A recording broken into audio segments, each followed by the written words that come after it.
Pada pertengahan tahun 1983, masyarakat Indonesia dikejutkan oleh deretan kasus kematian yang mencurigakan dan mengerikan. Ratusan tubuh ditemukan di berbagai tempat umum, mayoritas tanpa identitas jelas dan mengalami kematian akibat tembakan. Ciri-ciri khas korban pun mencurigakan, penampilan kusut, rambut gondrong, bercat tato, dan seringkali memiliki latar belakang sebagai preman, pelaku kriminal ringan, atau individu yang berulah di jalanan. Beredar isu di kalangan masyarakat bahwa mereka bukan korban tindak kejahatan biasa, melainkan sasaran dari sebuah operasi rahasia yang dikenal dengan julukan Petrus, singkatan dari penembak misterius, atau dalam bahasa lokal, lebih dikenal sebagai pembunuh misterius. Operasi ini diduga dibentuk atau dibiarkan beroperasi oleh pihak berwajib dengan tujuan membersihkan lingkungan dari ancaman kriminal tanpa proses hukum formal. Yang menjadi sorotan utama adalah ketiadaan proses peradilan, kekuasaan eksekusi yang berada di luar wewenang resmi,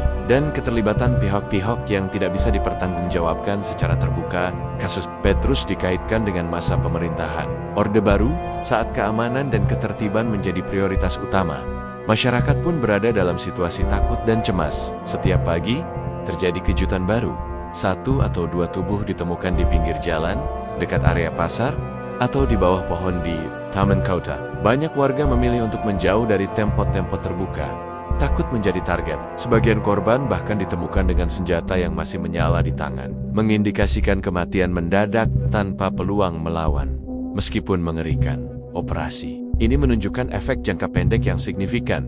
Angka kriminalitas menurun drastis. Banyak pelaku kejahatan yang akhirnya menyerahkan diri secara sukarela ke kepolisian, menghindari kemungkinan datangnya Petrus. Beberapa laporan mengklaim bahwa jumlah korban mencapai sekitar 500 orang. Namun, berdasarkan catatan dari para kriminolog dan aktivis HAM, jumlah korban bisa saja mencapai ribuan jiwa, bahkan bisa lebih besar, karena banyak kasus tidak tercatat secara resmi.